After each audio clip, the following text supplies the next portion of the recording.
spending all your time or one's time trying to make money, more money, and all of this. Could that get in the way? Yeah, it could get in the way. And climbing the corporate ladder, which I'm as far up that ladder as I'm going, so I don't have to worry about that anymore. But there's a lot of people that let things like that get in the way. What about entertainment? Could that be something we could let get in the way? What do we mean when I say entertainment? Good basketball game happened to be on Wednesday night. Super Bowl Sunday. Super Bowl Sunday. I know of some churches in around the area that's canceled Sunday evening service because of Super Bowl. Can you believe that? Canceled it because of Super Bowl. I don't remember how long ago it was. Christmas morning wound up on Sunday morning. How long ago was that? I don't even remember now. A few years back. Can you believe I had some folks that could not believe we got up and went to church on Christmas morning? Couldn't believe it. Could not believe that we got up and went to church on Christmas morning. They'd never heard of such. Are they letting things get in their way? A lot of things get in their way. And a lot of folks, their status in the community or in the state or how you want to look at it. And that kind of goes back to trying to climb that ladder and more successful. They're obsessed with that, making that living that it takes away from where they should be on Wednesdays and Sundays and when something else is going on and things like that. You hear that there's going to be a baptism here, 2 o'clock, and you're in town. What do? You keep shopping at Walmart, you go ahead and go to that ball game, or do you come over here? And I'm not trying to put anybody on the spot, but I'm putting situations out there that they're real. They're real. So don't place value on things that don't matter. That, and please don't think I'm being judgmental by in any means, but if there's one thing, or one major thing, a broad thing, I guess, that'll keep people out of heaven, it's probably that right there. Putting value on things that don't matter. They don't matter. It's just that simple. Habit number 5. Love must be sincere. Love must be sincere. Let's see where I'm at time-wise. I got to hurry. In 1 Corinthians 13 and verse 7, it tells us that love is always protects, always trusts, always hopes, always perseveres. And that's true. How can you measure, how can you tell if love is sincere? That's hard to do to some extent. I'll give you an example. Friday, I guess. Melanie may have had second thoughts on whether my love for her was sincere. She was out working in her flower bed, running the hedge trimmers. I'm over trying to plug a tire. All of a sudden, she screams and starts running. I knew what had happened. She had got stung by a wall. She had done it before.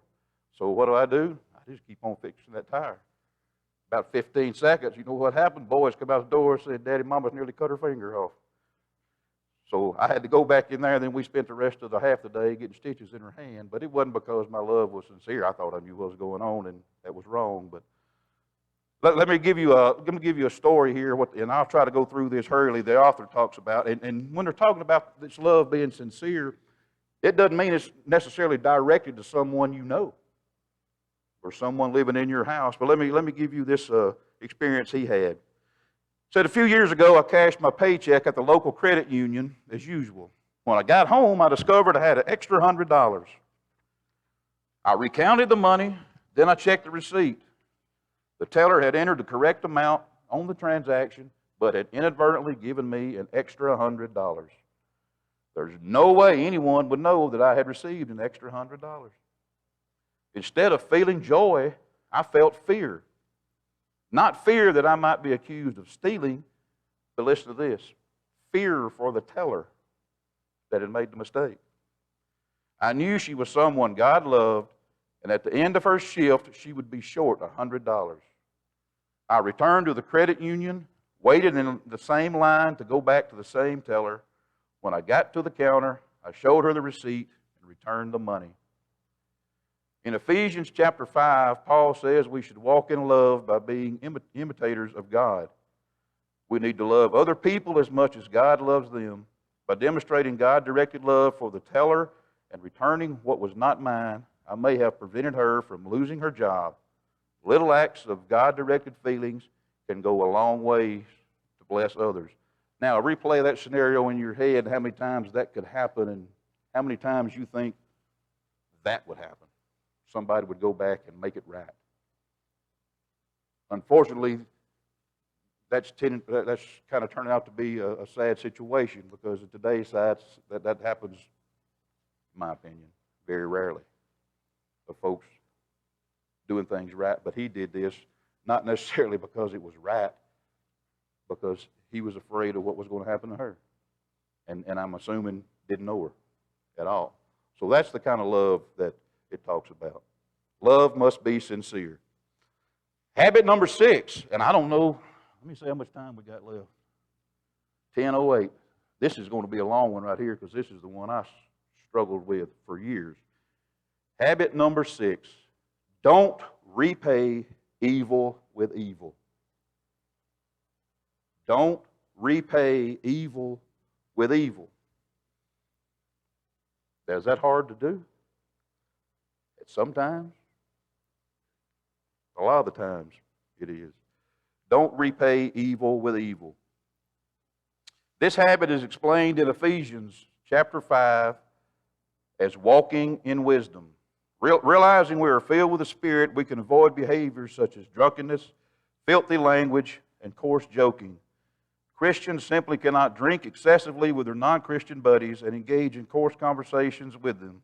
We will never be a good witness of Christ in that way. Instead, they may mock us behind our backs and be repelled from Christ. We have a mission to make disciples, and sitting in a bar or other environment getting drunk and telling coarse stories will not accomplish that mission. Now, does that necessarily have to deal with drinking? That's a big part of it. Don't repay evil with evil, which goes back to more or less saying don't do to someone what they've done to you, more or less is what it's saying. That's what I had a hard time doing. Hard time doing. I didn't become a Christian until I was 20 years old, right down here. So for 20 years, I didn't have a whole lot of guidance. And don't get me wrong, I had great parents. That's not what I'm trying to say, but I was brought up under that roof like a lot of you probably were, eye for an eye deal and all that stuff. You know, that's how you handle that.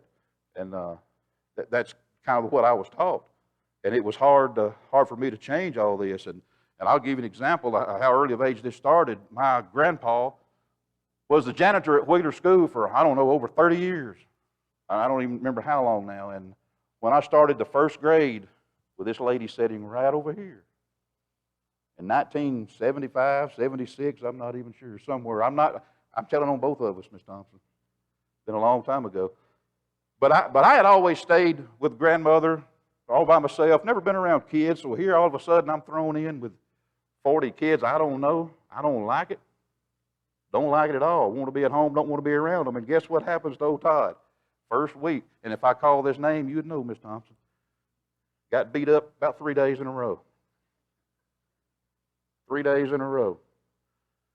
And about the time our recess was every day was the same time my grandpa was carrying all the food out of the lunchroom. Y'all remember back then, folks in the community could come get it, load it up, carry it home, feed it to their hogs or dogs or all. We can't do that anymore, but that's what he was doing. So I see him, and I go straight to him, squalling, tell him what's going on. Guess what he said? Well, I can't tell you exactly what he said, but I told him what was going on out there, and he, like a lot of you see him, one hand, he took his belt off, one swap like a samurai warrior, and more or less told me if I didn't get out there and take care of that, he was fixing to take care of me right in front of everybody at recess. So I'm sitting there thinking, I'm in a pickle. You know, nothing from nothing leaves nothing. So I analyzed what was the lesser of the two evils. And again, this was 1975 or 76. I don't know how many of you remember that. Y'all remember dingo boots? Those square-toed dingo boots had the big ring on the side of them. I had a pair of those. Wore them like a badge. I loved them. So I just tucked my head and had to do what I had to do. I went out there, and by the time I got through with that fellow with those dingo boots, I didn't have any more problem with him anymore. But that's what I was taught. That's how I was taught. That's what you do. What does the Bible tell us we're supposed to do?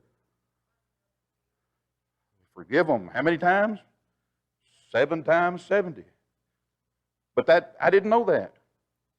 Had you told me to turn the other cheek, that's, my mind said, oh, well, that's when you get hit in it, when you turn the other cheek. That's not how I was brought up. And that was hard for me to do.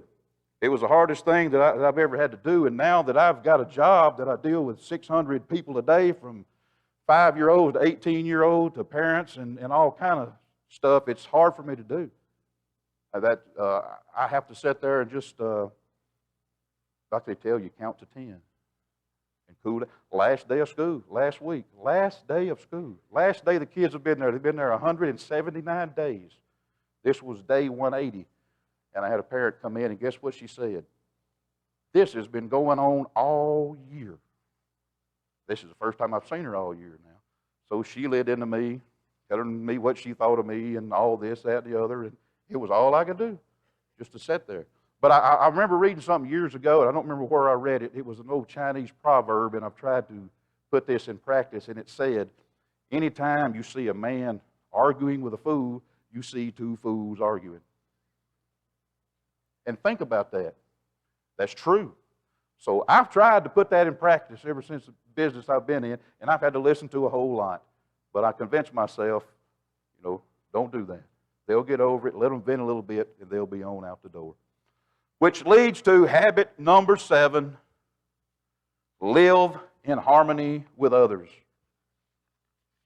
Let me tell you what the author says about this, and this is probably going to work out just about right time-wise. The last habit for effective Christians is live in harmony with each other. When we are fully developed spiritually, we can see beyond ourselves and consider how what we do may affect other people. The Bible says we can tell who Christians are by our love. We need to walk in unity. Unity does not mean we all agree on everything, but it does mean we walk in lowliness toward each other.